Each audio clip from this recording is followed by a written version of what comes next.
असम में अगले साल विधानसभा चुनाव होने वाले हैं। कुछ महीने का वक्त बाकी है। ऐसे में सूबे राज्य में सत्ताधारी बीजेपी और विपक्षी कांग्रेस दोनों ही पार्टियां युद्ध स्तर पर चुनाव की तैयारियों में जुटी हुई हैं। एक और बीजेपी के लिए जहां पर साख का सवाल है, वहीं दूसरी ओर कांग्रेस के पास एक और मौका है खुद को साबित करने का।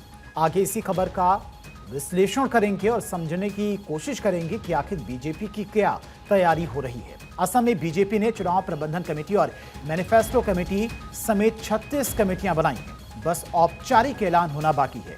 असम के मुख्यमंत्री हेमंत बिस्वा शर्मा ने इशारों में विधानसभा चुनाव की रणनीतियों का खुलासा किया है। बीजेपी ने असम में तीसरी बार सरकार बनाने का बड़ा चुनावी लक्ष्य बनाया है। भाजपा का राज्य की कुल 126 विधानसभा सीटों में से 103 सीटों पर चुनाव लड़ने का लक्ष्य है। बीजेपी की रणनीति साफ है कि सहयोगियों पर निर्भरता कम की जाए और सत्ता को मजबूत किया जाए।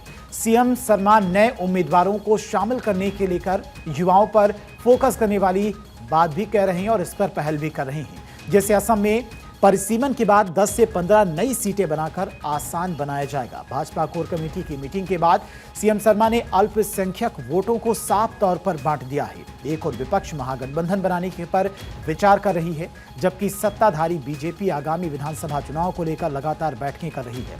बीजेपी के राष्ट्रीय महासचिव बीएल संतोष की मौजूदगी में कोर कमेटी की मीटिंग हुई। चर्चा के बारे में मुख्यमंत्री शर्मा ने कहा कि अलग अलग चुनाव कमेटियों के साथ साथ 36 सब कमेटियों को भी फाइनल किया गया है। महागठबंधन के मुद्दे पर भी चर्चा हुई है।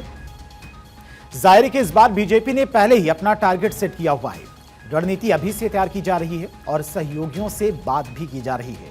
यानी कि 2026 में कुछ ऐसे मुद्दे भी जोर शोर से उठना तय माने जा रहे हैं, जिसकी याद बीच बीच में हेमंता बिस्वा शर्मा दिलवाते रहते हैं। उन्होंने कहा कि असम में हर चुनाव में अल्पसंख्यक मतदाताओं का बहुत बड़ा रोल होता है, लेकिन हमें असमिया मूल के मुसलमानों को वोट मिलेगा। उन्होंने दावा किया है कि उन्हें खुद अपने चुनावी क्षेत्र में 30,000 अल्पसंख्यक वोट मिलते हैं।